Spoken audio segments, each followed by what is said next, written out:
नमस्कार दोस्तों, Radhe Radhe. I hope आप सब लोग अच्छे होंगे, मस्त होंगे, स्वस्थ होंगे। भोजपुरी इंडस्ट्री की बहुत ही अच्छी हीरोइन है, उनका नाम है शिल्पी रघवानी। शिल्पी रघवानी बहुत ही ज़्यादा तबीयत खराब हो गया था और वो इग्नोर कर रही थी कि ऐसा वैसा कुछ नहीं हुआ है, लेकिन उनको इतना ज़्यादा दोबारा गंभीर गई तो बीमारी मैं हो गया आईसीयू था में जिसके एडमिट थी। वजह से वो बहुत ज़्यादा आईसीयू सीरियस में था, भर्ती हो गई थी। मतलब आप बहुत लोग कम वीडियो के था एंड तक बने बचने का रहिएगा। चांस।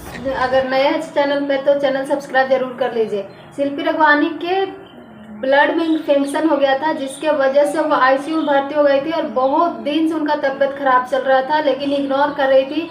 ये सब बातें इग्नोर नहीं किया जाता, आप लोग भी ध्यान से अपना स्वास्थ्य के ख्याल रखा कीजिए। शिल्पी रघवानी भोजपुरी की इंडस्ट्री के बहुत ही अच्छी डांसर है। उनके बहुत ही सोशल मीडिया पे बहुत ही ज़्यादा फैन फॉलोइंग भी है।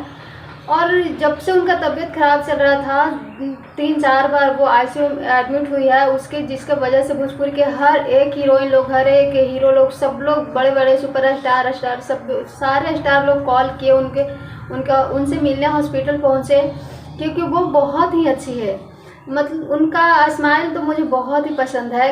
शिल्पी रघवानी भोजपुरी की बहुत ही अच्छी डांसर है। वैसे आप सभी का क्या राय है, कमेंट सेक्शन में ज़रूर बताइए।